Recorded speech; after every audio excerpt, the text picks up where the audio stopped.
Bienvenue dans Le Monde selon l'IFRI, un podcast de l'Institut français des relations internationales. Je suis Marc Ecker, directeur adjoint de l'IFRI et rédacteur en chef de la revue Politique étrangère. L'objectif de ce podcast est de vous donner un aperçu de la richesse de la production de l'IFRI et de transmettre des clés de compréhension du monde dans lequel nous vivons. Pour cet épisode, j'ai le plaisir de recevoir Didier Holleaux, qui est directeur général adjoint d'Engie et qui a présidé de 2021 à 2024 Eurogaz, une association qui représente le secteur de la vente et de la distribution de gaz en Europe. Didier Holleaux a publié début 2024 un ouvrage intitulé « La vraie histoire du gaz, quand l'énergie devient une arme géopolitique ». Il a également contribué au dossier sur les nouvelles géopolitiques de l'énergie qui vient de paraître dans la revue Politique étrangère. Didier Holleaux, bonjour et merci d'avoir accepté de venir à ce micro. Bonjour Marc. Quand je vous ai contacté pour vous proposer de contribuer à ce dossier de politique étrangère, je vous ai demandé d'expliquer à nos lecteurs comment les différents pays européens avaient réussi à s'affranchir du gaz russe à la suite de l'invasion à grande échelle de l'Ukraine par la Russie. Vous m'avez alors répondu que ce n'était pas une bonne manière d'aborder ce sujet, d'une part parce que Moscou a été davantage à la manœuvre que les États européens eux-mêmes, et d'autre part parce que d'importantes quantités de gaz russe continuent d'arriver dans l'Union européenne. Pourriez-vous, s'il vous plaît, détailler ces deux points et commençons peut-être par la manière dont la Russie a utilisé ses exportations de gaz comme moyen de pression sur les pays européens? Alors, ce qu'il faut avoir en tête, c'est que cette utilisation par la Russie du gaz a commencé avant même la guerre en Ukraine. Elle a commencé dès le printemps ou l'été 2021, quand, face à un marché du gaz qui était tendu en Europe pour des tas de raisons liées à la sécheresse qui oblige à utiliser moins l'énergie hydraulique et à utiliser plus des centrales à gaz, la situation donc du marché du gaz était tendue en Europe et la Russie a commencé à l'été 21 à ne pas mettre de gaz disponible à court terme sur le marché. Donc, le marché était tendu, la Russie, qui est dans une position dominante sur ce marché, ne met pas de gaz additionnel à disposition du marché, donc les prix du gaz montent. Et ça, on va le voir tout l'été et l'automne 2021. Puis, avec la guerre en Ukraine, on passe dans une phase différente où là, la Russie va délibérément et avec une certaine habileté faire monter les prix du gaz en créant de l'inquiétude. Par exemple, alors que après le début de la guerre, les gens constatent que les contrats à long terme continuent à être satisfaits et que la Russie livre son gaz, brusquement, ils vont exiger le paiement en roubles, alors que normalement le gaz est payé soit en euros, soit en dollars. Après avoir exigé le paiement en roubles, ils vont exiger que ça passe par un certain nombre de banques, ils vont avoir des exigences procédurales, ils vont annoncer que comme certains de leurs clients ne satisfont pas à ces obligations, ils interrompent ces contrats. Et ce qu'on constate, c'est que la Russie crée une inquiétude qui fait monter les prix. Dès que les prix se stabilisent un peu, parce que les gens s'aperçoivent que finalement c'est pas complètement aussi catastrophique qu'ils le pensaient, la Russie recrée un peu d'inquiétude pour faire remonter les prix. Et ce qu'il faut avoir en tête, et qui est très important pour nos auditeurs, c'est que tout cela, jusqu'à au moins juin 2024, est entièrement à l'initiative de la Russie. Il n'y a pas eu de sanctions européennes sur le gaz. Toutes les restrictions de livraison de la Russie au marché européen sont à leur initiative. Mais on en parlait quand même déjà, il n'y avait pas de sanctions, mais c'était quand même déjà dans le débat public. Il y avait des sanctions sur le pétrole, il y avait des sanctions sur les banques, il y avait des tas de sanctions contre la Russie, mais sur le gaz, il n'y a jamais eu de sanctions. Il faut le dire et le redire parce que beaucoup de nos concitoyens l'ignorent et pensent qu'on a sanctionné le gaz russe. La restriction des livraisons de gaz russe à l'Europe s'est faite entièrement à leur initiative. Et c'est une restriction qui n'est pas complète puisque, et on en vient au deuxième point, c'est ça. La Russie livrait à l'Europe en 2021 un peu plus de 155 milliards de mètres cubes de gaz, ce qui représente à peu près 40% de la consommation de gaz européenne. Aujourd'hui, elle n'en livre que un peu moins de 50 milliards de mètres cubes comparé à 150 auparavant. C'est-à-dire que ce qui manque entre les deux, c'est 25% de la consommation de gaz européenne. Donc c'est énorme, les 100 milliards de mètres cubes qui manquent. Mais elle continue à livrer 50 milliards. Et le plus paradoxal dans cela, c'est que elle livre à peu près la moitié de ce gaz sous forme de gaz naturel liquéfié, ou GNL, qui arrive donc par bateau dans les ports européens, et elle livre l'autre moitié, pour un quart via l'Ukraine, pour un quart via la Turquie. Et donc le paradoxe, c'est que alors que la Russie et l'Ukraine sont en guerre, Gazprom continue à envoyer chaque mois des quantités de gaz à travers le réseau ukrainien vers ses clients européens, et le transporteur de gaz Ukretransgaz envoie chaque mois une facture à Gazprom qui la règle rubis sur l'ongle. Alors comment est-ce que vous expliquez ce paradoxe et qui sont les clients européens justement ? Alors ce paradoxe s'explique par le fait que il y a une forte tradition dans l'industrie du gaz de respecter les contrats à long terme, qui sont d'énormes engagements financiers, mais aussi d'énormes engagements vis-à-vis des clients qui ont besoin de ce gaz pour se chauffer, pour leur industrie, etc. Sauf raison réellement impérieuse, on respecte les contrats. Je prends quelques exemples volontairement hors du champ russo-ukrainien. L'Algérie et le Maroc, qui ont des relations difficiles l'un avec l'autre, l'Algérie a attendu le dernier jour du contrat du gazoduc Maghreb-Europe, qui passe d'Algérie au Maroc vers l'Espagne, pour interrompre le flux. Ils ont respecté le contrat pendant 25 ans, et au 25e anniversaire, ils ont décidé de ne plus livrer de gaz au Maroc. Mais ils ont respecté le contrat jusqu'au bout.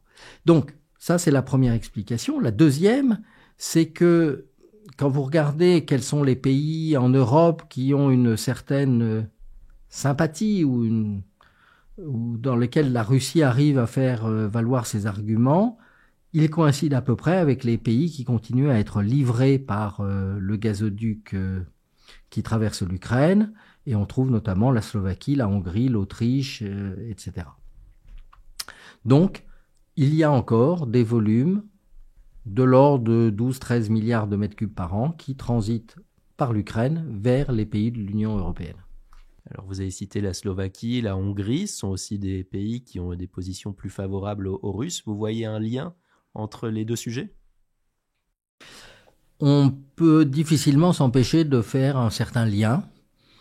Le fait que les Russes aient prioritairement sanctionné la Pologne, qui est un pays qui, parce qu'il a des souvenirs extrêmement vifs de ses relations avec la Russie, a toujours considéré la Russie avec beaucoup de méfiance. La Pologne a été un des premiers pays sanctionnés par la Russie en termes de gaz, puisque dès le 12 mai 2022, la Russie a décidé d'interrompre le flux dans le gazoduc Yamal-Europe, qui part donc de la péninsule de Yamal, qui traverse la Biélorussie, et qui va en Pologne et vers le reste de l'Europe. Ça a été un des premiers gazoducs dans lesquels ils ont interrompu le flux de gaz.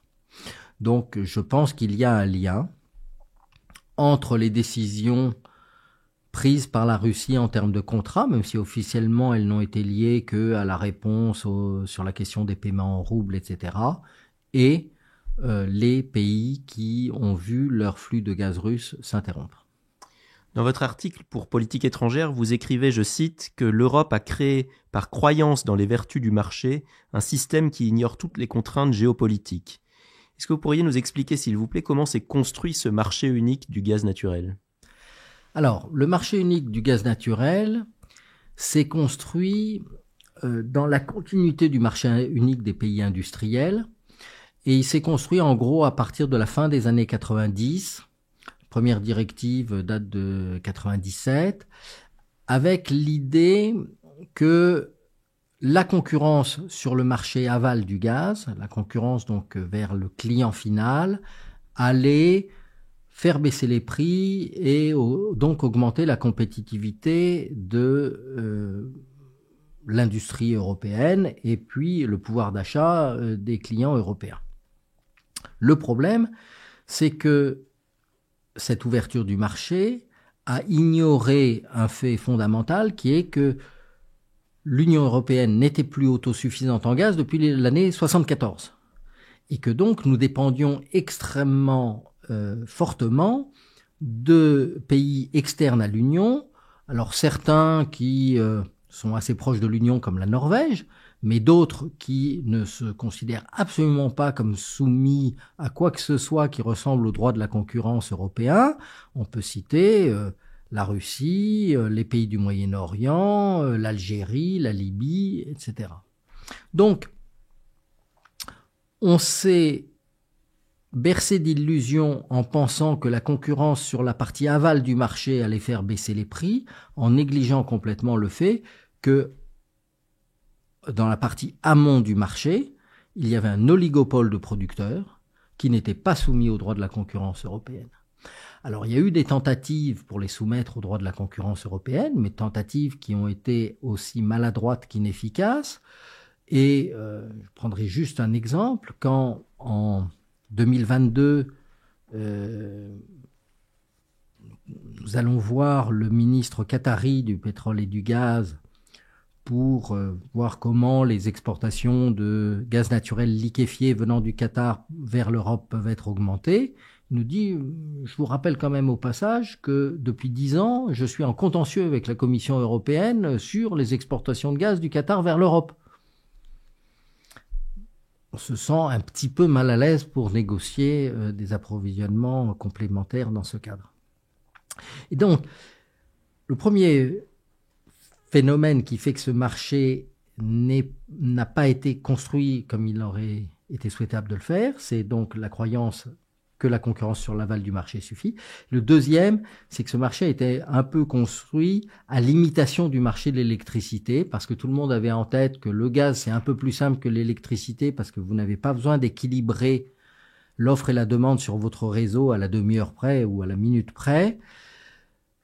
Mais en réalité, en électricité, l'Europe était globalement autosuffisante. En gaz, elle ne l'était pas du tout. Alors l'Europe, en fait, ce sont plusieurs États membres. Ce n'est pas que la Commission à Bruxelles. Et ce qu'on a pu voir, c'est que ces États membres se sont préparés de manière très différente à une éventuelle crise gazière majeure en Europe.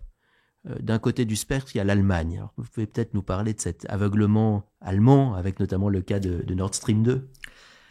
Alors, l'Allemagne a fait le choix de dire le gaz le plus compétitif auquel je peux avoir accès, c'est le gaz russe. Et c'est vrai que vous regardez les fondamentaux, c'est-à-dire les coûts de production et de transport, le gaz russe rendu en Allemagne est imbattable. Il est au moins 2 fois moins cher que le gaz naturel liquéfié venant des États-Unis, par exemple. Et derrière ce choix, qui est avant tout un choix économique, il y avait une théorie politique qui était la théorie de l'interdépendance, qui consiste à dire, certes, nous sommes très dépendants des Russes pour notre gaz, mais les Russes sont très dépendants de l'Allemagne pour leurs revenus en devises. Et dans ces conditions, aucun dirigeant rationnel ne prendra la décision de se couper du client qui lui ramène des devises qui permettent au pays de vivre. La faiblesse de ce raisonnement, c'est l'adjectif rationnel. Et il y a un moment où, on le sait, les pays à régime autoritaire doivent se trouver des ennemis pour consolider le régime. Et donc, il y a un moment où le raisonnement n'est plus de pure rationalité économique. Donc, ce qu'on peut reprocher principalement à l'Allemagne, c'est d'abord qu'elle est allée très loin dans cette dépendance. 55% des approvisionnements allemands en 2021 venaient de Russie en gaz.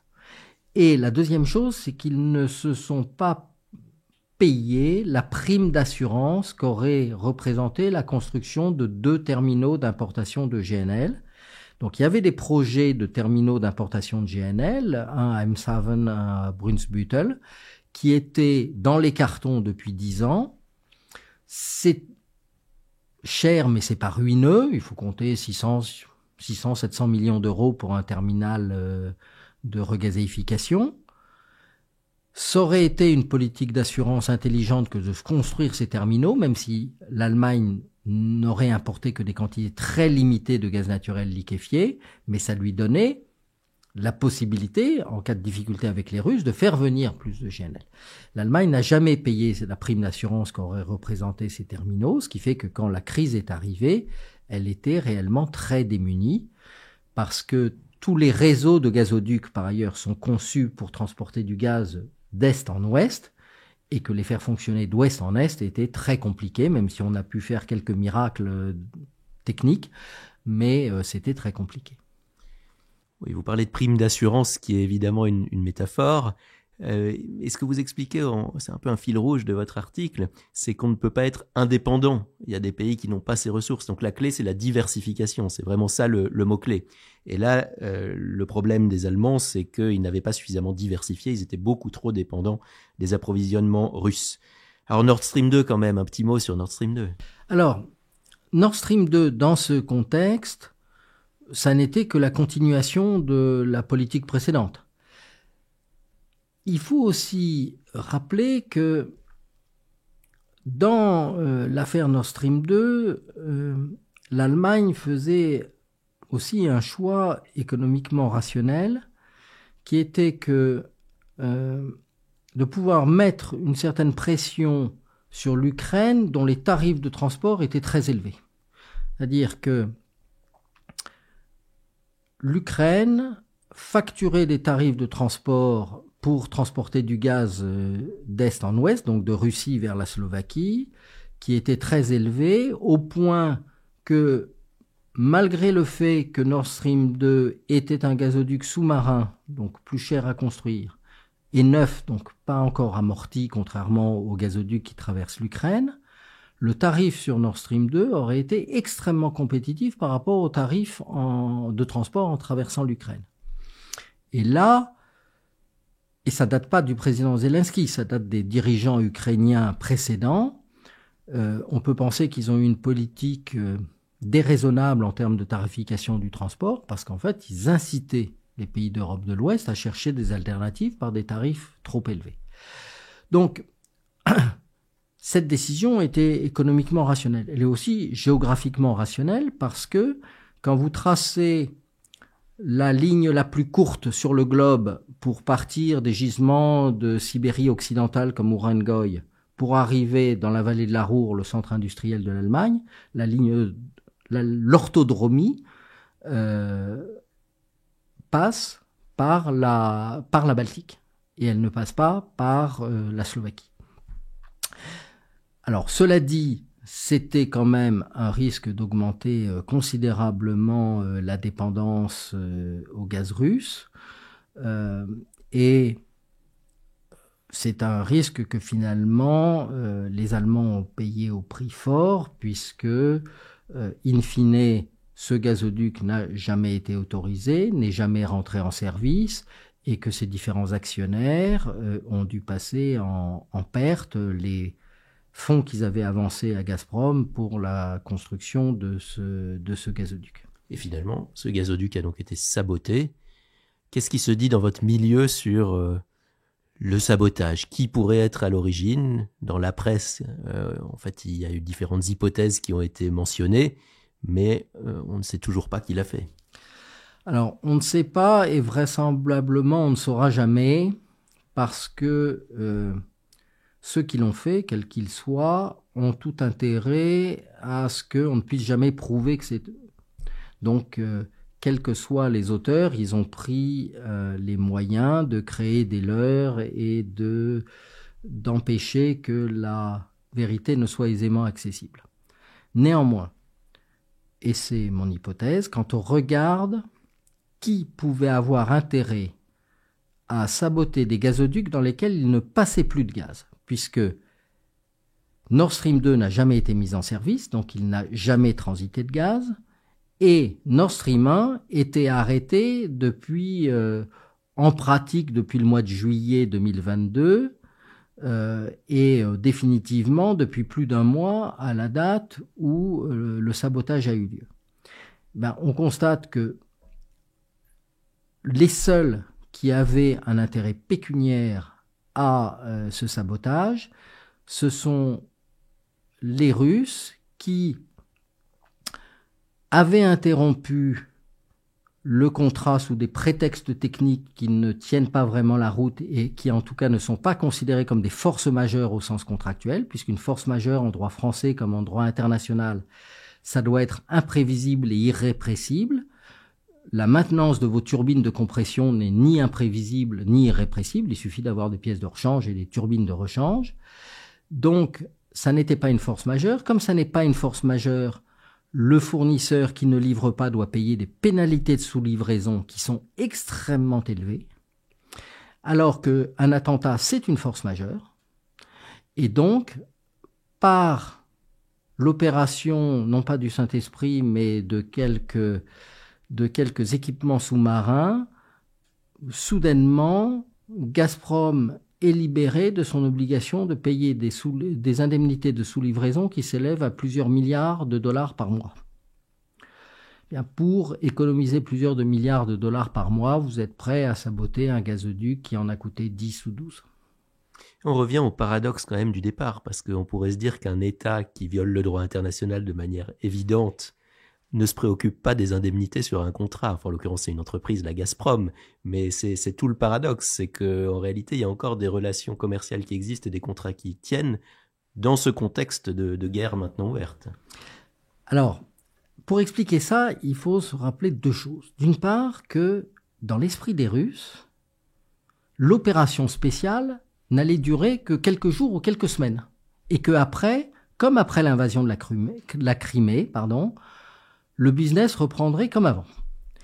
Et même si ça a duré ensuite plusieurs mois, plusieurs années, ils sont toujours dans l'idée que ça va s'arrêter bientôt et qu'après, le business reprendra comme avant.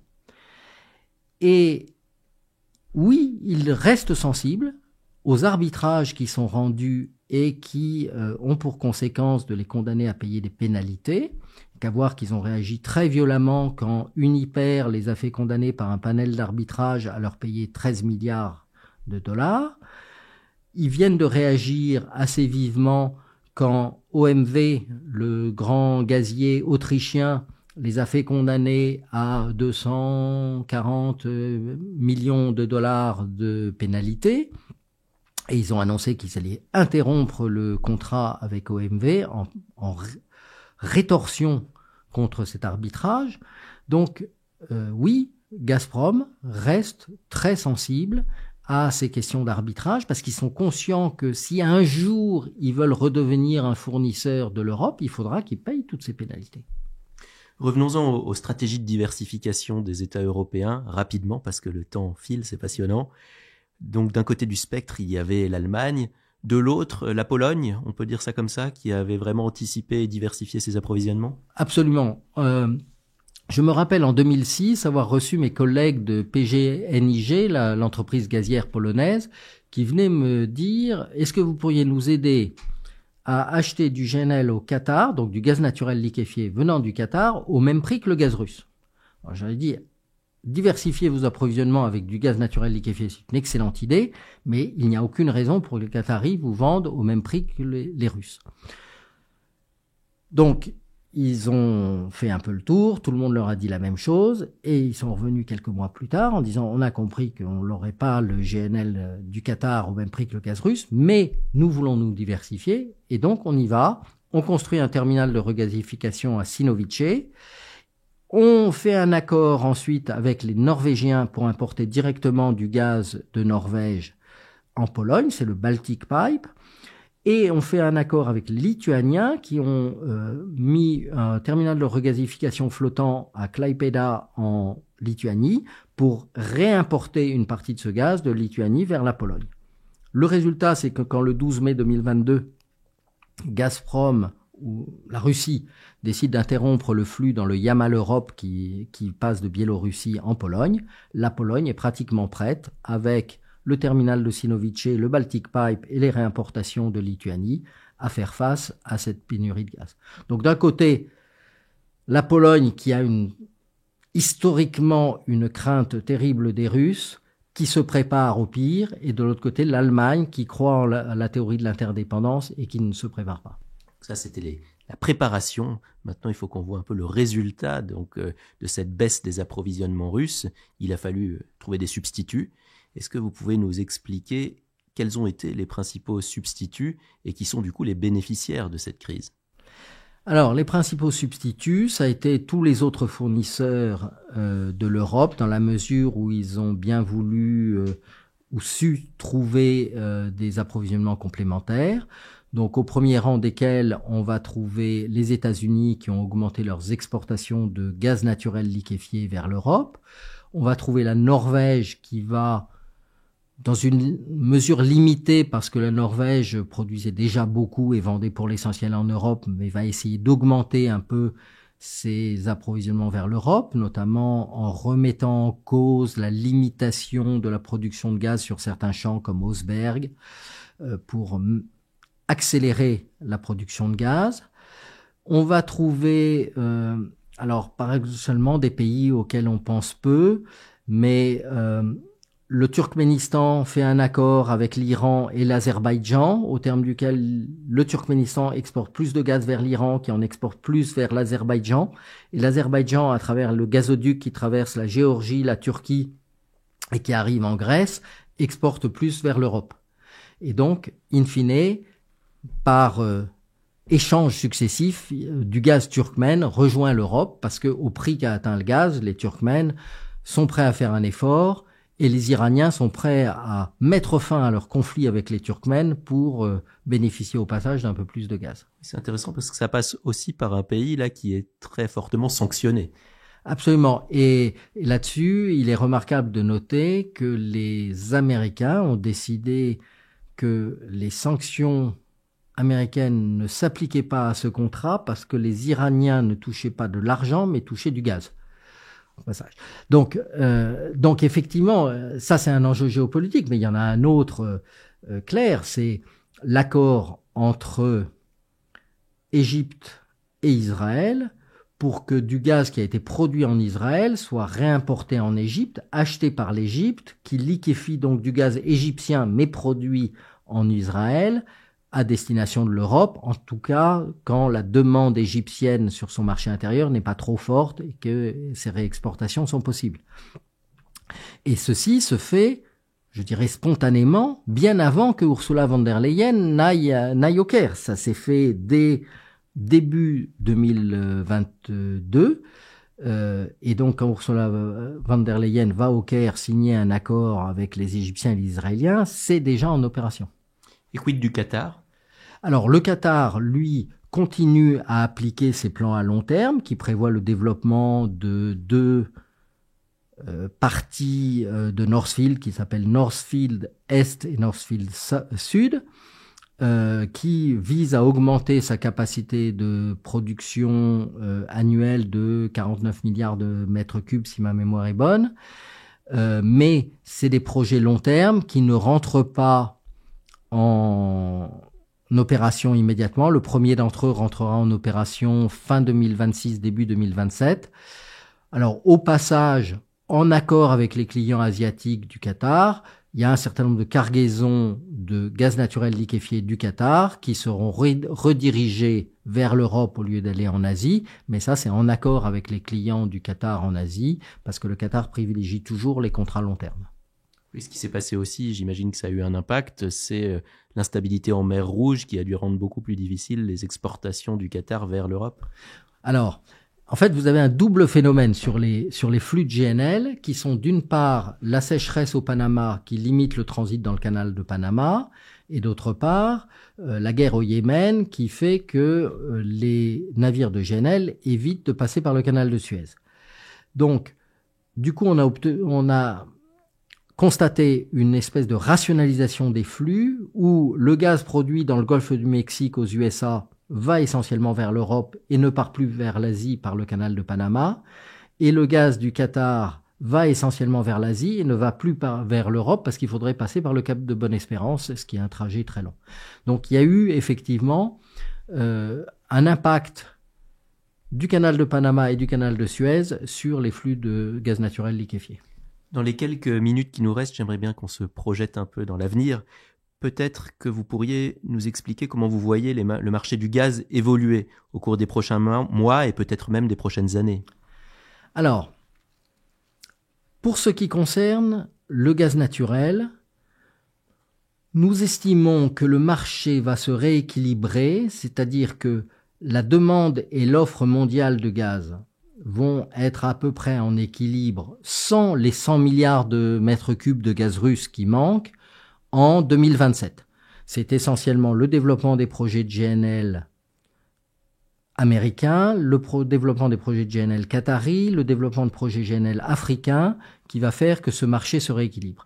Et donc les tensions que nous connaissons aujourd'hui sur les prix du gaz devraient s'amoindrir à l'horizon 2027. Mais d'ici là, il y a encore au moins 2 hivers à passer qui peuvent être difficiles. Dans une perspective un peu plus de moyen terme, une des grandes décisions importantes qui ont été prises pendant la crise, c'est d'accélérer le développement du biométhane en Europe, avec un objectif de 35 milliards de mètres cubes de production de biométhane à l'horizon 2030. 35 milliards de mètres cubes, c'est en gros un tiers du gaz russe manquant. Et ça, c'est très important pour nous parce que ce biométhane, il est produit en Europe, il apporte du revenu additionnel aux agriculteurs, il a beaucoup d'externalités positives, c'est-à-dire d'impact positif sur l'économie et l'environnement. Et donc, c'est une des décisions importantes et ce développement du biométhane est extrêmement prometteur pour l'avenir du gaz en Europe parce que ça veut dire que progressivement des gaz verts vont se substituer à une grande partie du gaz naturel. Venons-en à la dernière question. Justement, vous parlez de gaz vert. On sort là tout juste de la COP29 qui s'est donc récemment tenue à Bakou. L'Azerbaïdjan est justement un grand producteur de gaz et a bénéficié de la hausse des prix dont on a parlé tout à l'heure. Alors cette COP a été présentée comme un recul par rapport aux éditions précédentes. Est-ce que vous partagez ce diagnostic? Ça, c'est une première question. Et puis ensuite, vous pouvez justement nous parler peut-être des gaz d'avenir plus verts que ceux qu'on a aujourd'hui. Alors, sur la COP29, il faut quand même noter que dans un contexte budgétaire qui est très difficile pour tous les pays développés, il y a quand même eu un accord pour augmenter les financements à destination des pays en voie de développement des 100 milliards de dollars par an qui était le seuil précédent à 300 milliards de dollars par an. Ça n'est quand même pas négligeable et donc je considère pas que la COP29 soit un échec complet, même si elle a été décevante par certains aspects. Maintenant, pour nous, l'avenir du gaz, et c'est ce que j'explique dans mon livre et en partie dans sa conclusion, l'avenir du gaz, il est dans les gaz verts, notamment dans des pays développés comme l'Europe de l'Ouest. Et les gaz verts, c'est pour une bonne partie du biométhane fabriqué à partir de déchets agricoles et alimentaires. C'est pour une partie du gaz fabriqué à partir de déchets, éventuellement de plastique et autres. C'est aussi de l'hydrogène vert, de l'hydrogène naturel si on arrive à en produire en Europe, de l'hydrogène fabriqué à partir de méthane, donc de gaz naturel, mais sans émission de CO2, ce qu'on appelle l'hydrogène bleu ou l'hydrogène turquoise selon les cas. Donc, nous voyons, un rôle important pour du méthane qui sera renouvelable ou bas carbone, mais aussi pour l'hydrogène qui sera renouvelable ou bas carbone et qui, à l'horizon 2050, devrait permettre à l'Europe de continuer à utiliser du gaz, mais sans émettre de CO2 fossile à l'atmosphère. Didier Holleaux, merci beaucoup d'avoir participé à ce podcast. Chers auditeurs, nous vous recommandons chaudement de lire l'article de notre invité dans le nouveau numéro de la revue Politique étrangère, ainsi que son livre « La vraie histoire du gaz ». Par ailleurs, n'hésitez pas à vous abonner au Monde selon l'IFRI sur votre plateforme préférée et à suivre l'Institut français des relations internationales sur les réseaux sociaux. À bientôt pour un prochain épisode.